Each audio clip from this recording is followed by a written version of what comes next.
guide dogs.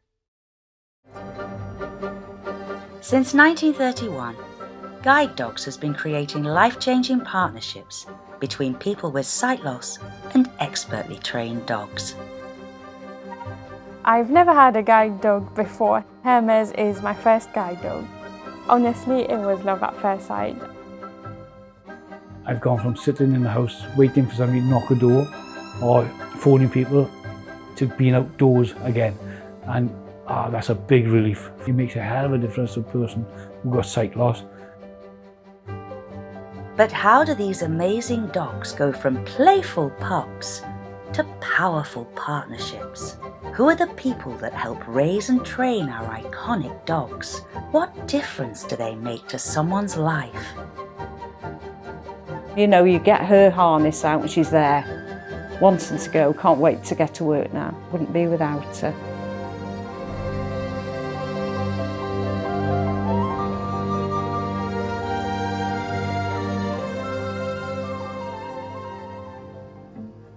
Every guide dog starts their journey at our national centre, deep in the Warwickshire countryside, which is home to the largest assistance dog breeding programme in the world. It's where the pre-mating checks, assessments and matings take place to produce the next generation of guide dogs.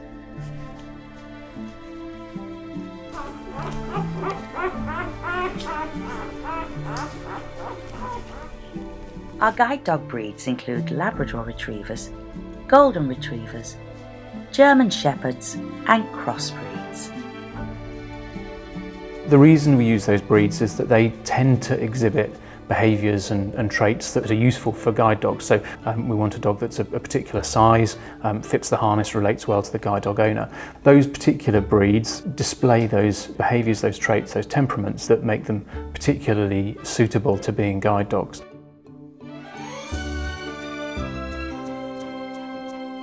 The selection of our guide dog mums and dads are the dogs that are going to produce the guide dogs of the future for us. And it's really important for us to make sure that we're bringing forward the best dogs with the best genetics that will help the breeding programme going forward. So we want great temperament, great health, and we want these dogs to have the potential to bring new puppies into the world that they themselves will be most suitable to the role of a guide dog.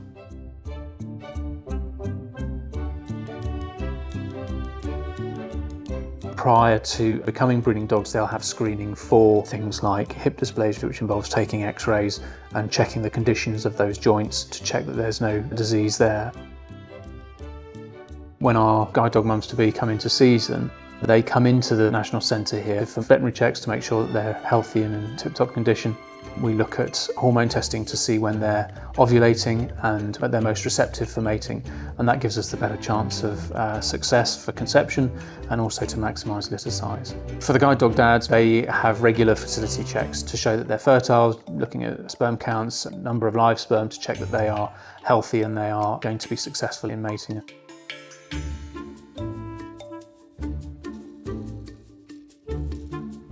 With the advances in genomic technologies recently, we can actually look at the individual sequence of DNA, and that effectively should allow us to make more precise selections to breed the next generation of guide dogs.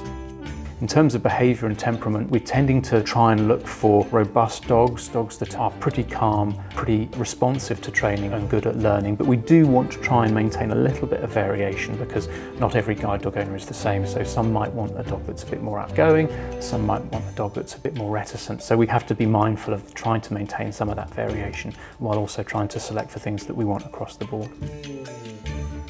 Once pregnant, we routinely monitor our guide dog mums to check both mum and litter are healthy. Guide dog mum Kim, a 5-year-old golden retriever, is expecting her third litter. Today she's getting her ultrasound scan at the National Centre.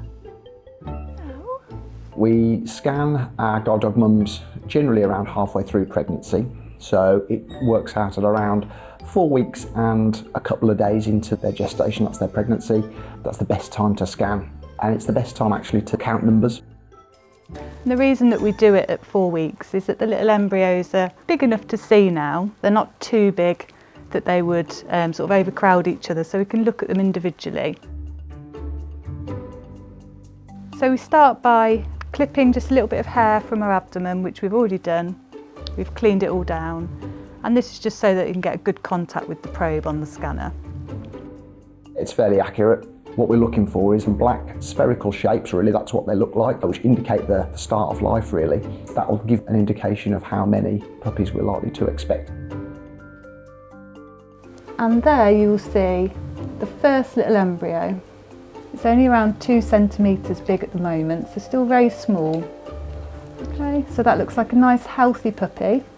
And I'm just moving it really slowly along the left horn, and you can see the second one come into view there.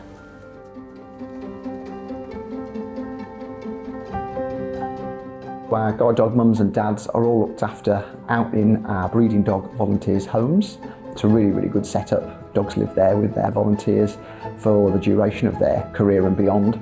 It's a lovely environment and somewhere that they're relaxed as well, especially for our mums that are going to ideally give birth in that home as well. To be a volunteer breeding dog holder for guide dogs is one of the most rewarding things to do. It's the best feeling to have a guide dog mum that will stay with us forever. To have the puppies is an absolutely wonderful bonus. It's so exciting. I first became a breeding dog holder when Vicky rather excitedly passed all her medical tests to become a guide dog mum. We've had Vicky since she was 7 weeks old. She's 6.5 now, so having had her 4th litter, this was her last opportunity for a litter. She's had actually 43 puppies for guide dogs. She is a wonderful mum. A volunteer breeding dog holder has a breeding dog advisor allocated, but there is a whole team behind the scenes. So there's 24/7 service, and it's wonderful because it's seamless.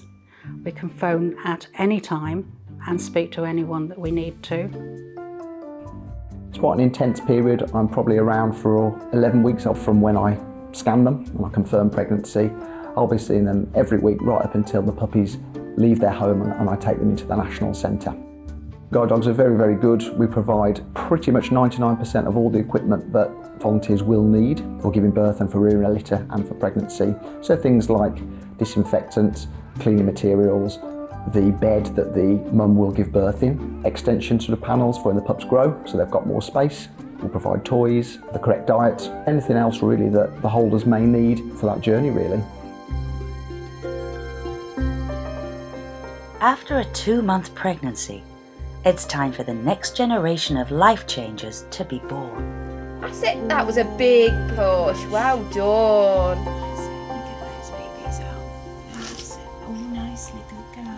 Well done, Dory. Focus on Hannah. Keep pushing. That's it. Good, go. Oh, there we go. Another one. Amazing. That's it. Oh, we're a bit. Okay, I don't know what we've got. So a boy. A little boy, yeah, little boy. Right, if you just keep giving him a rub, Hannah. Good. That'd be fantastic. Just keep drying him off. That's just stimulating his breathing as well, getting him going. Good girl, Dory. Puppies can be born at the National Centre or in the volunteers' home, but it's always a preference really for the pups to be born in the Guide Dog Mums volunteer home, where they're in that home environment and they stay with the family and they're socialised in that environment. Some of the guide dog mums will come to the National Centre to give birth and raise the puppies here. It could be due to health issues with the mum, volunteer circumstances or veterinary provision. So there's numerous reasons why they may come and actually give birth with us rather than in the volunteers' home. Dory! Your baby! Girl, that's really nice. We have specialist facilities at the National Centre to look after the guide dog mums and the neonatal pups. We have a bed sit so a guide dog mum can go in that area and staff can be with her around the clock. We have specialist units where the neonatal pups and the guide dog mum will go after she's given birth. They have underfloor heating, specialist cooling systems, as well as CCTVs, so that we can keep an eye on her and monitor her and the newborn pups throughout, as well as qualified staff that have lots of experience with birthing process. Post-birth, we will scan mum to make sure that there's no pups still hiding in there and that she's actually finished giving birth. Once she's settled and all the pups have had a feed, we will bath her because the birthing fluids actually can cause skin irritation and scalding, so we do that once she's finished. Settle her back down with the pups. As each pup is born, we'll mark them with a little dot of nail varnish on the foreleg or the hind leg, and it just helps us identify each pup. It means that then we can weigh them, and we will monitor their weight every day for the first sort of 5 days. Then we'll start monitoring every 2 days, and then it'll become a weekly thing as they get a few weeks old. That helps us ensure that they're putting on weight, that if we find anything that we need to monitor or we're concerned about a pup in any way, at least we can identify them. As you can see with a litter of sort of five yellow Labradors, sometimes it's not the easiest to identify them as they're growing. From birth to 2 weeks of age, they're spending a lot of time with mum. Mum's their sole care provider. They'll be getting all their nutrition through her milk. Probably 90% of their time they'll be asleep, and their awake time is just constantly feeding, and mum is in constant supply and need.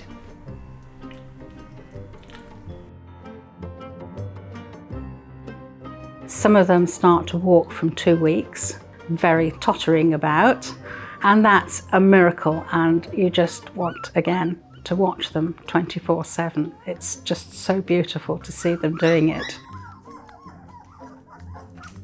Every week from birth, I'm clipping nails and I'm weighing them. I'm just checking that puppies are gaining the weight that I would expect them to gain through the early stages. As they get a little bit older, everything starts to develop, so their teeth start to come through. And I'm having a look at making sure that their teeth are all lining up together. We're looking more of their motor development, so their movements. It sometimes looks a little bit shaky to start with, but it's just because their brain's developing and their pathways are being formed for movement as well as noise. And that their skin and coat are in good condition. There's not too much scurf or dirt around the coat. We worm them at 2 and 5 weeks as well. It's really important in that stage of development along with mum. In the home, they will almost see those personalities develop from around 2 weeks. I get to see the ones that are a little bit more outgoing, the ones that are probably a little bit more fearless. There's the greedy ones, the playful ones. You've also got some that are probably a little bit more reserved sometimes. From 2 to 4 weeks of age, their senses are starting to come alive more. So their eyes start to open, ears are opening, they're more aware of the world around them. And that is when they're very much aware of people. The human contact is really great to be formed at that point. It's where our volunteers are crucial in helping them in that early socialisation phase, getting them used to different sorts of objects, sometimes some sounds, some touches. That's the beauty of having puppies in a home, because you've got a natural environment for puppies to learn from. So the washing machine, the dishwasher, the television, the radio, conversation. Socialisation starts from birth. So for instance, puppies can't hear really until they're around 3 weeks of age. At that point, we'd be giving them more auditory stimulation to sort of mimic sounds that you might not ordinarily capture in the home environments. That's something like maybe babies crying, some fireworks going off, air brakes from lorries, things that are fairly novel, but is really key for our guide dogs as they get older.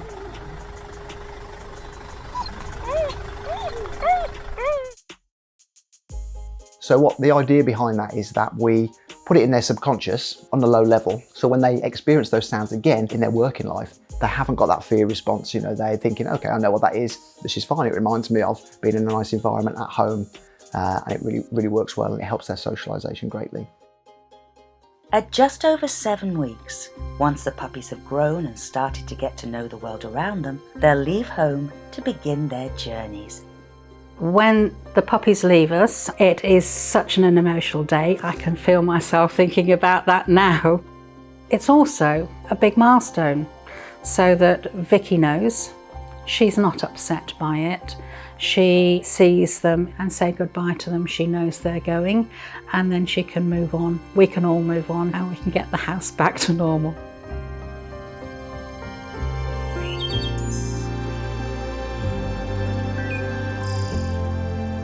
The pups will stay with the breed dog holders in their home environment until they're just over 7 weeks, which time they'll all come in together and they'll stay with their sibling group at the National Centre. So all together with your brothers and sisters, yes. And when they come in, they will be microchipped and vaccinated. They'll have a health check by a vet, and then during that time we will continue to monitor them, weigh them, clip nails, etc. Puppies will be named when they come into the National Centre. The majority of puppies are named through sponsorship, so we have 2 schemes. We have Sponsor a Puppy, where we have 3 puppies, people can sponsor them. And we also have a Name a Puppy scheme where people can name a puppy and will receive updates on how they're doing. We'll also continue with the socialisation that was started in the volunteers' home. So we continue with exposure to everyday objects and sights and sounds, handling and interaction, but all in a fun and positive manner for the pups and making it a nice, safe experience for them. A week later, each puppy moves to the home of a dedicated volunteer puppy raiser, where they'll spend the next year.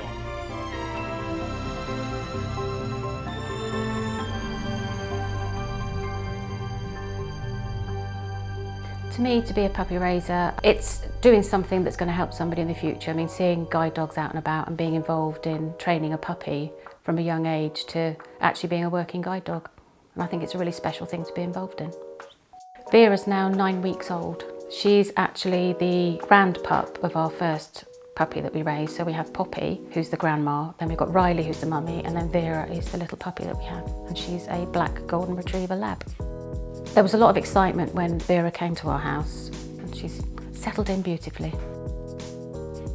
As a puppy development advisor, I would be going out fairly regularly to do face-to-face visits. We also use online tools like Zoom, can be really helpful. We run puppy classes, and there's always someone at the end of the phone should they need any further support around that as well.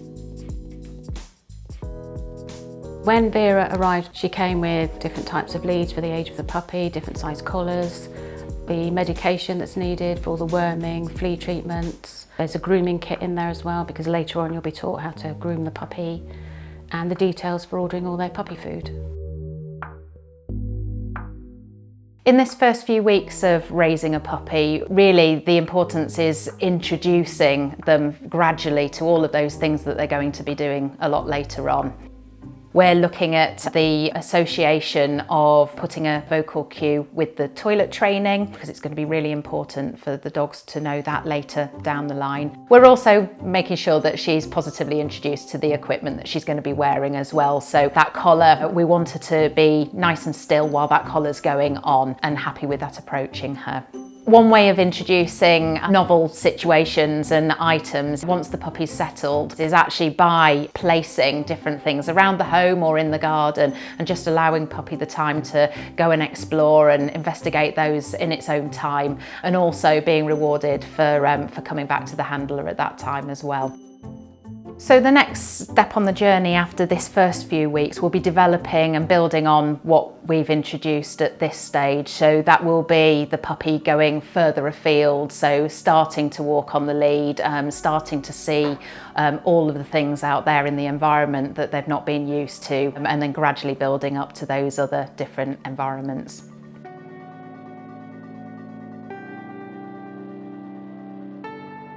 Currently we've got a lovely puppy called Sally, who's now 24, 25 weeks old, and is a purebred lab, who is just a bundle of fun, bundle of energy.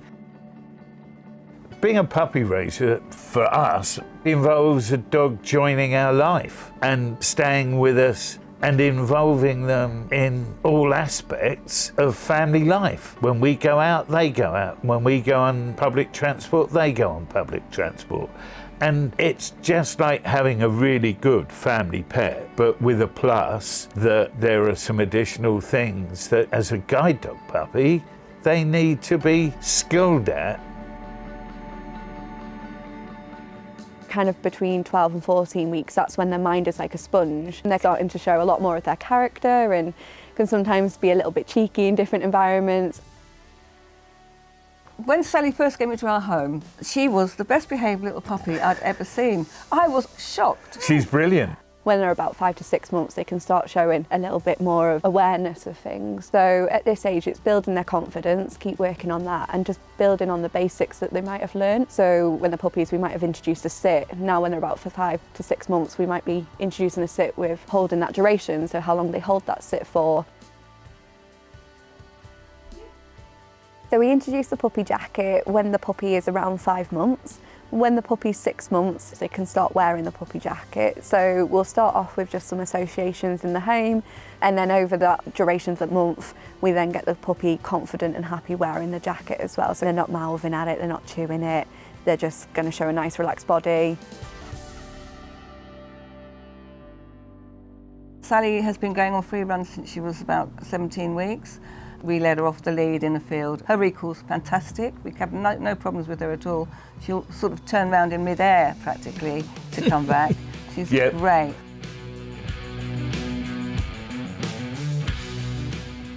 We might now start introducing them to public transport, so they're a little bit older, they're fully vaccinated as well, so we've got a little bit more freedom.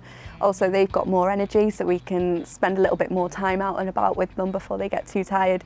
Again, looking at the health of the puppy as well, we don't want to be doing too much with them still at this age because they're still growing. It can depend on each individual dog, so some puppies might be a little bit more sensitive, so we might have to go a bit of a slower approach socialising. Some puppies, like Sally for instance, she doesn't really show much when she's out and about that she might be a little bit wary or cautious of things, so we can progress with her.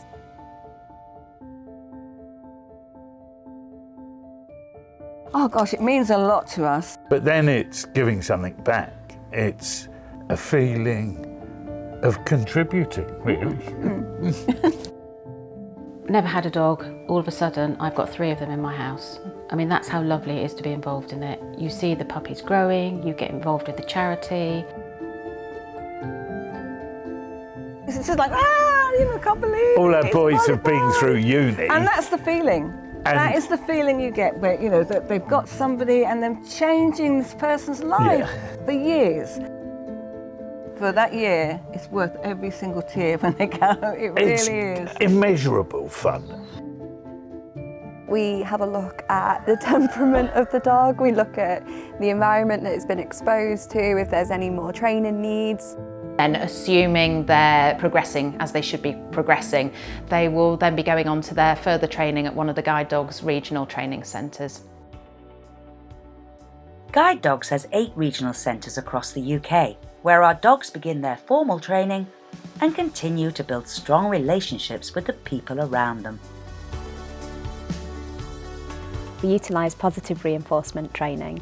This means that it's science-based and relies on evidence. We want to get the best out of our dogs, so we want to make sure our training is ethical, efficient and effective. We're proud of producing the dogs that we do because it is a special and a unique job. They have to guide safely across a variety of different environments. They have to ignore things in the environment that most other dogs would not ignore.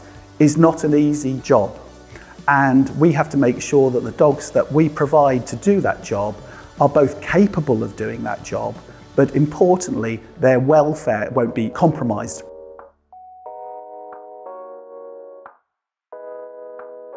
We have a standardised training programme which is made up of 37 behaviours. So as part of that, there are the guiding task cues. So they're the verbal cues that we use with the dogs, and that includes the classic forward and also directional cues. It utilises marker training, so that means using a clicker, or a marker can also be verbal. And really a marker is just a signal to the dog that they've done the right behaviour. So at the start of their training, we'll really be focusing on things like settling, having a very calm, well-settled dog that's happy in the environment and that knows the handler very well. That also gives the handler lots of opportunity to really understand the dog as an individual, and so we'll use a really wide array of different reinforcers. That's something that changes future behaviour, so it's more than just a reward to the dog. So as well as using food, there might be physical interaction, so praise and playing with the handler. It might be toys. It might simply be access to something nice that the dog wants to get to. When the dogs are not at the regional centre, they live with our volunteer fosterers in their home. Here they can enjoy their downtime while living in a family environment to allow them to rest and come back to work feeling refreshed on a Monday morning. My role as a volunteer fosterer for guide dogs is to look after Celsi while she's in training in the nearby Guide Dogs Training Centre. I take her to school every day, Monday to Friday, and take her on free runs and just give her lots of love and attention. Celsi is a black Labrador. She settled in really nicely. It's always a new experience with every dog, they're all different, but it's very exciting to welcome one into your house. We look after the dogs normally for a period of about 4 to 5 months, and it goes really quickly. The responsibilities of a volunteer fosterer is to take care of them during the evenings and the weekends, take them home to a nice, warm, safe environment, somewhere to rest after their busy days of training, provide them with some stimulation at home, so this could be from free running to giving them some interactive food toys and puzzles. Generally, the dogs will be brought into the centre in the morning by our fosterers. We usually introduce equipment, which is a harness, as one of the earlier guiding tasks. The first step will be to show the dog the harness and then give the dog a biscuit. And really, that starts this positive introduction where we want the dog to see the harness and right from the word go, start feeling happy about that. And we'll continue to shape that behaviour. So ultimately, it will be a case of you hold the harness and the dog steps in. And it's really, really important that the dog, right from the word go, forms a really strong positive association with that equipment. We want the dogs to feel happy and we want the dogs to be really engaged in putting their own head into the harness. We'll then start teaching the dogs how to walk from A to B. And so we teach the dogs how to give guiding tension. And really we want the dog to be applying a little bit of pressure into the front of the harness. And so by using a platform, we can really effectively teach that. We'd then start looking at training in routes. So we take them out and about. The curbs is a really, really big thing that we teach our dogs. So being able to target the down curb. Once we've got the dogs familiar on a route, we'll then start generalising the task work. Almost regardless of where the handler is, we want the dog to continue doing the guiding task. So when we talk about generalisation, we talk about the dog still being able to perform those same behaviours, but perhaps with a different handler, perhaps in a variety of areas, or it might be that if the environment looks a bit different, we'll be introducing distractions and we might start that in a familiar environment with platform to platform where we're reinforcing the dog for doing what we want, and that's what they're going to get paid for, that little click that's going to come. It's really important that our guide dogs are going to be comfortable when they're travelling, and that doesn't just include travelling in cars, that also means public transport as well. So buses, trains, tubes, metros, sometimes even planes. Generally, if the dog is quite comfortable, then we'll allow them to explore, for example, like a stationary bus, or even going to a train platform and enabling the dog to explore a stationary train before we then introduce the dog to moving forms of transport. The well-being of our dogs is at the heart of everything we do. We regularly monitor our dogs throughout their lifetime to ensure they're healthy and happy. They'll always have an entry check. Vets will observe their gait, check inside their ears, and they always have an ophthalmology check. So every single one of our dogs has their eyes tested. As they come into training, we'll all have a minimum of a health check every 6 months. They get another veterinary examination before they qualify as a working guide dog. Another thing they might be doing is practicing cooperative care. We literally want to train the dogs to be an active participant in their day-to-day care. So we might be doing health checks with them, or we might be doing grooming. So that might look like using a chin rest. So the dog is taught to rest their chin either on a hand or on a chair. Another way that we might do it is using a bucket game, which is where the dog is trained to look at a bucket. And so whilst ever the dog is maintaining their eye gaze, it means that the dog is giving their consent to having husbandry done with them. When we introduce blindfold work, we always start with the tasks that the dog finds fairly easy. So perhaps putting their head into the harness, hand touches, the dog accessing curbs. So when we wear a blindfold, it means that the handler is not able to give additional cues. So it really relies on the dog understanding the behaviour with just the environment being the cue.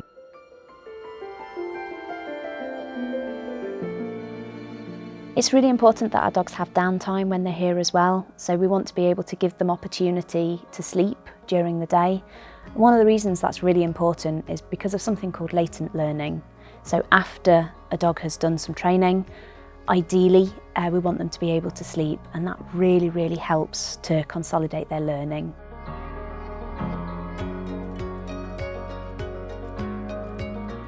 When the guide dogs are not training, they might be in the centre doing things like environmental enrichment. So that would include playing with interactive toys, perhaps wobblers, so things that dispense food, or snuffle mats so that they can forage, and that gives them an opportunity to express their natural behaviours. They might be playing in the green areas, so the dog's being let off lead and to exercise, perhaps play with each other, to be able to sniff and run through the grass.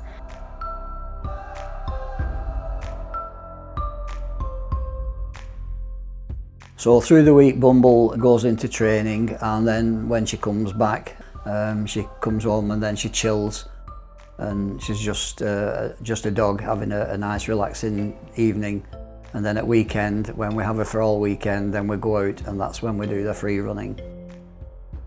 On the weekend, it's more relaxed. We always look for different walks to go on and free runs. She's met lots of nice friends in the park. And for us as well, you meet loads of people through being a fosterer. Dogs have this way of bonding people, and it's a great thing to do. We regularly communicate with our volunteer fosterers about the activities they've undertaken over the weekend, how their recall has been, if they've taken them to some social environments, how they've settled, and any concerns that the fosterer may have, we can help them with that. It also helps give us a realistic picture of the dog as a whole as we learn about them from the home environment's perspective and not just the training environment.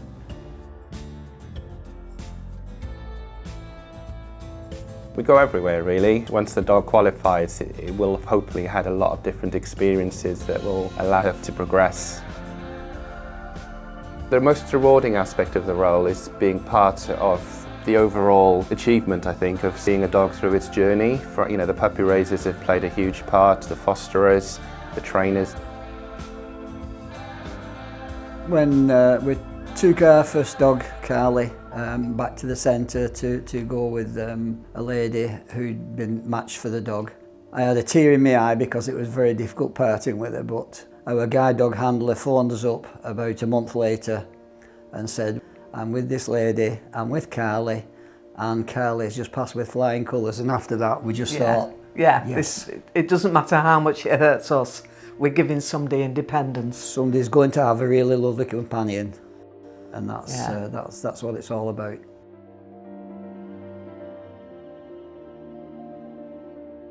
When your dog goes on to their new owner, it's mixed emotions. You do feel sad when the dog goes, naturally, because you have a lot of affection and love. But they're very resilient and they settle in very, very quickly. And seeing your dog qualify to help somebody in the future is brilliant. Meeting new guide dog owners is really nice as well. Some of my previous dogs have gone on to be partnered. It's just brilliant to see that you've been able to play that great part in guide dogs' brilliant work in supporting people with sight loss. Once our dogs have finished training at one of our regional centres, they're carefully matched to their future guide dog owner. The matching process is where we pair a suitably trained dog to a client who's been assessed by guide dog mobility specialists, and they meet the criteria to have a guide dog. So they have the right amount of orientation, they know their routes well, they've got the skills to walk their routes independently, so then they can be paired with a dog. We have to find the right dog for the right person, so the dog must meet the client's mobility and lifestyle needs in order for it to be a successful partnership. We also look at the type of environments that they want to work the dog in. How often do they want to work the dog? Is it a variety of routes or is it a set routine? Whether there are children in the home, whether there are any other pets in the home. I have a condition called sclerocornea, so I was born blind and I have around 5% useful vision in one eye and a little bit of light perception in the other eye. So I've never known a life without sight loss. My guide dog Elmo is a 3-year-old yellow Labrador Retriever cross, and my favourite thing about him is that he's so cheeky. He's just the sweetest boy. I noticed I was getting blurry vision. It started deteriorating very quickly and it went downhill. I was registered blind then about 5-6 years ago, fully blind. My dog, Dane, he's a cross black Labrador Retriever. He's an absolutely first-class dog and friend and companion. As a guide dog mobility specialist, I coach and support the partnerships through their training. I develop a positive working relationship with the clients and build their confidence in their dog handling ability and just offer support when necessary. Once matches are identified, we then present this potential match to a group of technical staff. If everyone is happy, then we call the potential guide dog owner and just explain that we have a potential match for them, and then we arrange to go out and do a matching visit. The matching visit is where the guide dog mobility specialist will go into the house, talk to the client and just chat about the dog's health, temperament and behaviour. They'll then do a harness walk with the dog, and that's really important because we want to see if they match the dog's speed. I cried straight away. I remember actually because I just wasn't expecting it. So then when that call happened, it made it really real. It didn't feel natural to me at all. It was just this dog that I had to follow and it felt so strange, but I knew that it would be a case of just giving it time. It was just a chance for me to, I guess, have a feel of what working with a guide dog was going to feel like. I've always enjoyed walking outside, and unfortunately for Dane, he likes walking. So we end up walking miles every day, and he loves the exercise. He's like me, he's a quick walker as well. We do like to leave the dog for a couple of hours or even do an overnight stay, just so the client can see the dog's social behaviour in the home and get to know them better.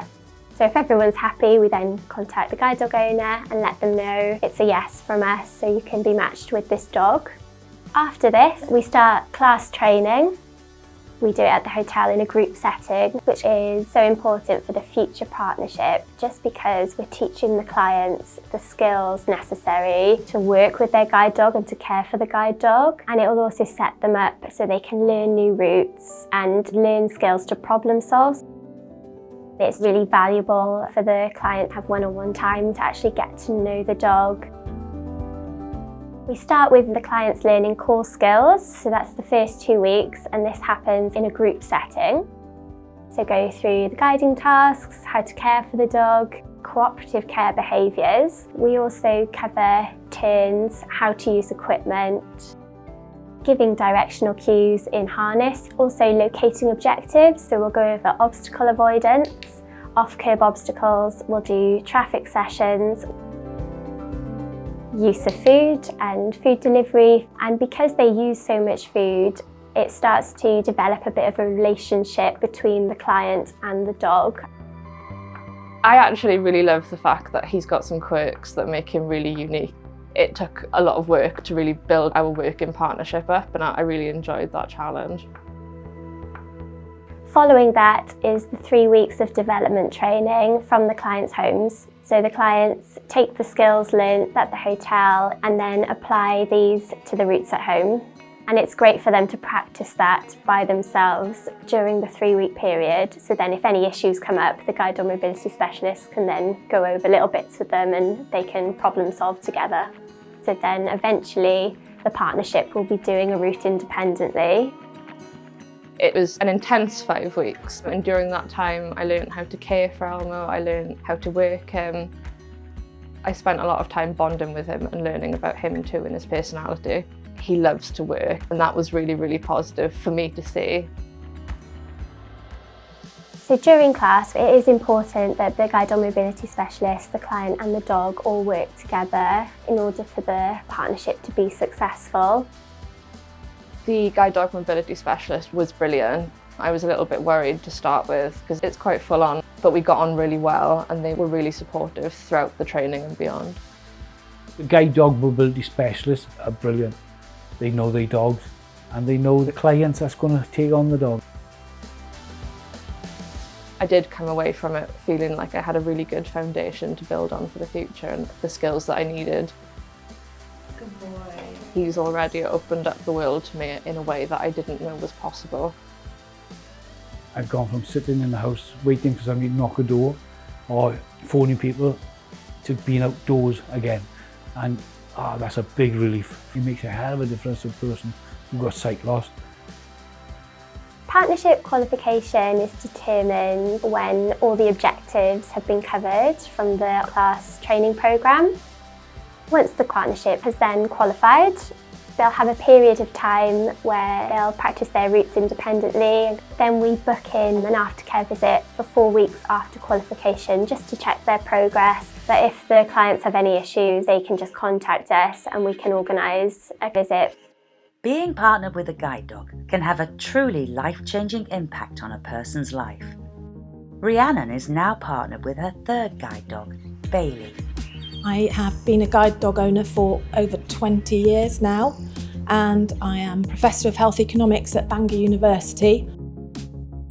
I was diagnosed with retinitis pigmentosa aged 4, and then I was an early adopter of technology like JAWS and iPhones and things like that. So with my work, I've used a lot of that technology. I've always used a symbol cane if I'm out and about with my daughter or gone shopping or something, and I did receive some mobility training from guide dogs. But I'm very pleased to have a guide dog and it has made a huge difference to me. I'm with my third guide dog now. Bailey is a German Shepherd. He's 5 years old. He's great. He's got the biggest heart in the world. It was quite exciting when I was partnered with Bailey. I hadn't met a German Shepherd ever before. He's just a funny, big-hearted dog. I just love the intelligence and the inquisitiveness. We work at the university together. He helps me around on our farm here, and it's a fantastic relationship. It's a family relationship. He's just a brilliant, brilliant dog.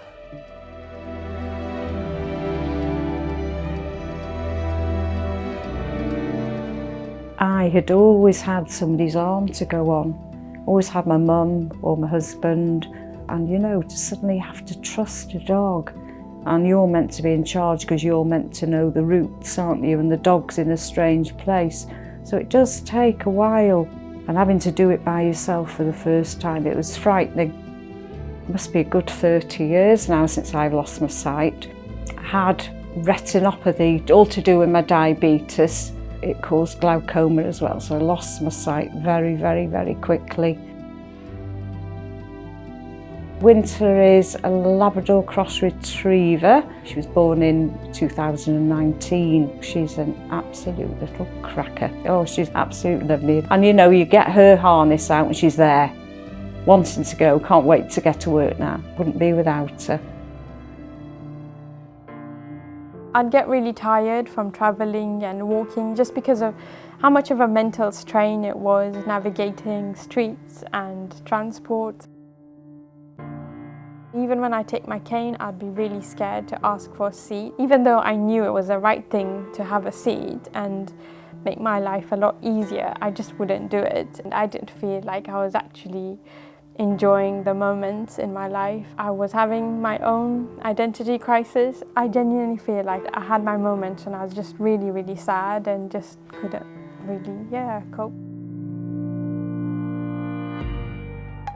I've never had a guide dog before. Hermes is my first guide dog. Honestly, it was love at first sight.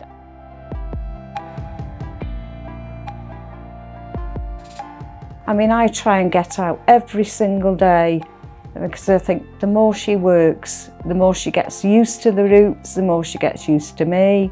And I either walk up to the village, get the bus into Llandudno. The shopkeepers here, absolutely brilliant with me. I just go into the door, say, is there anybody that can help me? And they generally take me around, do what I want, and then off I go.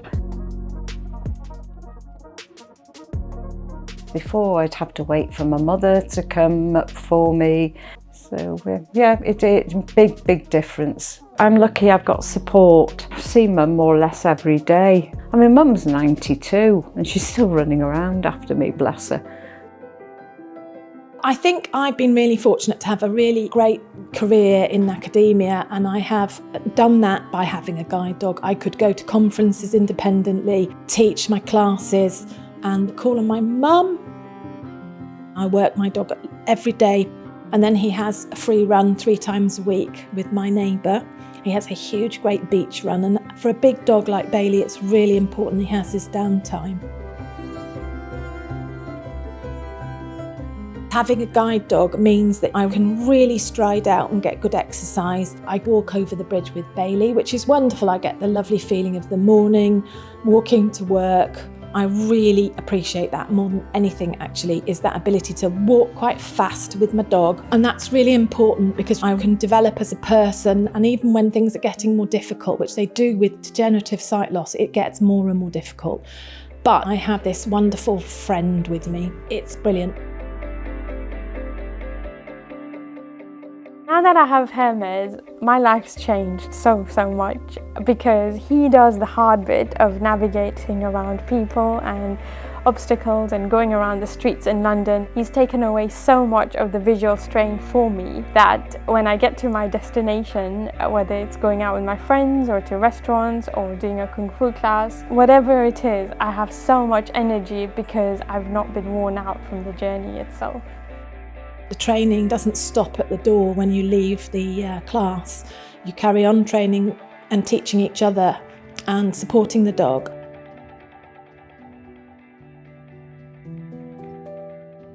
I really like asking the dog to come and touch your hand. That's really important because honestly, you can be standing there shouting for your dog and it's standing there going, I'm actually here. The big thing though is empowering the visually impaired person to have the confidence to keep training with the guide dog.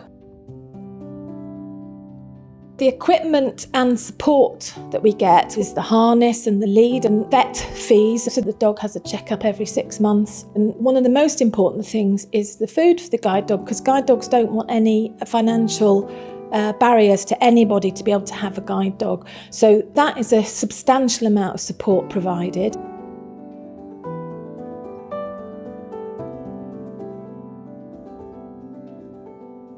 It certainly gets you out, and you get to meet people. I mean, they might not know your name, but they always know the dog's name. And I'm quite happy. I love going out walking. So I can just go and take myself and have a coffee. I'm quite happy by my own. People are always very good in there, and they get to know you as well. Every guide dog is different. Every partnership is incredibly different. It's a big deal. You know, I think people think a guide dog is just delivered and then you get on with it. If you're visually impaired and you handle a guide dog, that's a skill that you've been taught but you develop over many years as well, and to be proud of that.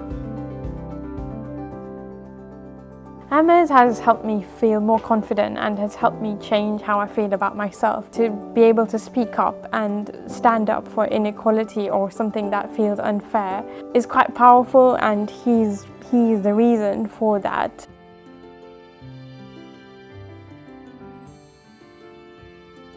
We want all of our dogs to have a really good quality of life.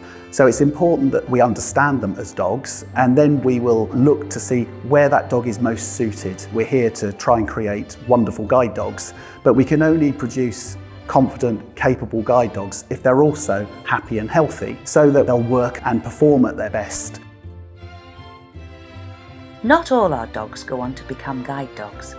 For those that don't, there are a range of alternative careers our dogs may be better suited for. We've got the Buddy Dog programme, which partners some of our dogs with children with sight loss, and they enter into their family home and support them. We've got the dogs that we select to enter our breeding programme, and they become the guide dog mums and dads of the future. And it's really important for us to make sure that we're bringing forward the best dogs with the best genetics that will help the breeding programme going forward. Then we've got our demonstration dogs that go out into the community and demonstrate how we train our dogs and how we partner our dogs with people. They showcase the best of what we do. And lastly, we might have the opportunity to partner our dogs with another assistance dog organisation who may place that dog into a different assistance dog partnership.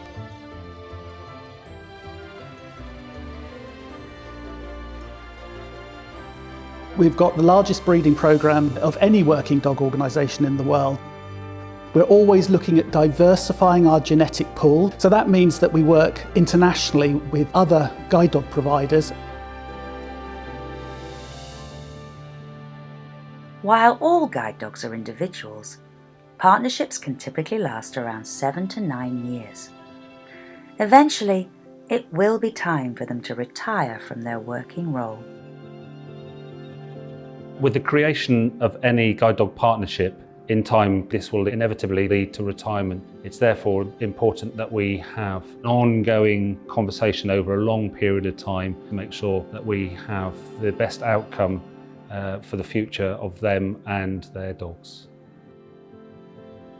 When it's time for a guide dog to retire, it's very much on a case-by-case basis.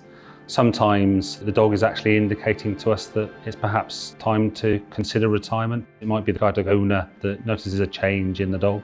Sometimes it might be a guide dog mobility specialist going to visit.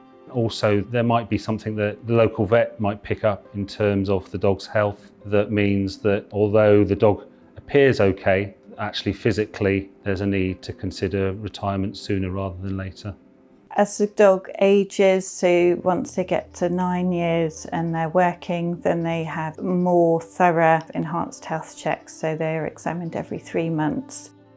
We will often still have an input into their healthcare so that we look after them right through their life from beginning to end. That's where the in-house clinics are quite nice as well, because we can provide prompt treatment for the dogs that need it. There are a huge amount of things that you have to consider, and I didn't find that easy, and I think like a lot of guide dog owners, whatever decision you make when the dog retires, it's always a painful decision. But we've decided to keep him, so he became our pet dog.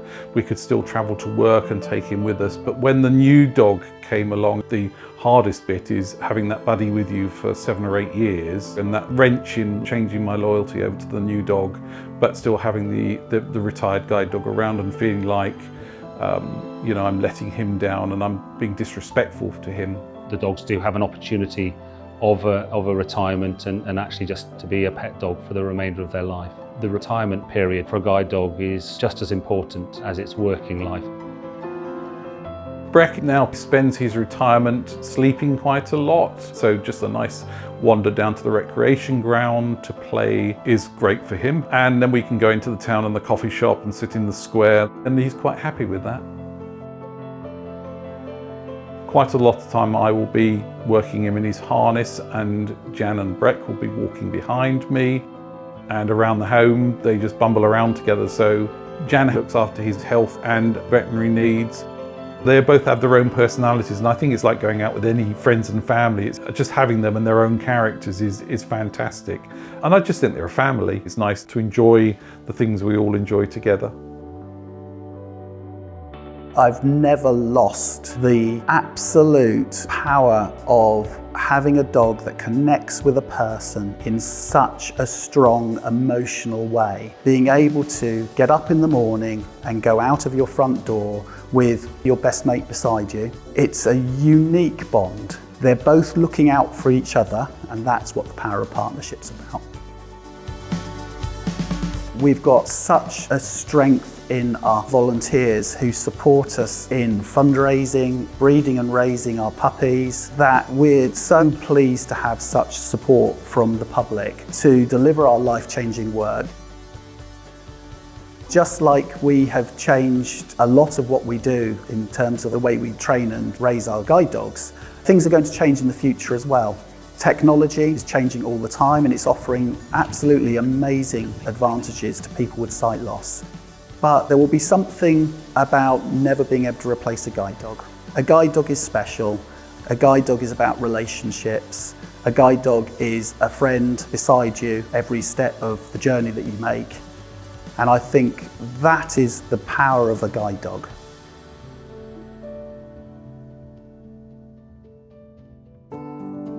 I think the life lessons that Hermes has taught me: live every day by the moment, don't worry about what happened yesterday or the future, just enjoy every moment, and he just teaches me and lets me enjoy life. Because I'm fond of dogs, I was really grateful to be a long-term guide dog owner, and I don't see my life without having a guide dog. It's very important to me. We're just so lucky to have guide dogs as a charity, and you know, they've done so much for me anyway. You know, it's given me my independence. I'm up out and all over the place, and you know, I don't have to rely on people now, which is nice. It's just that freedom, you know, just harness a dog up and off we go. For years, Guide Dogs has been creating incredible partnerships. The life-changing impact these special dogs have on the people we support is the result of an amazing journey. A journey only made possible by our expert staff, dedicated volunteers, and our loyal supporters. The journey from pup to partnership.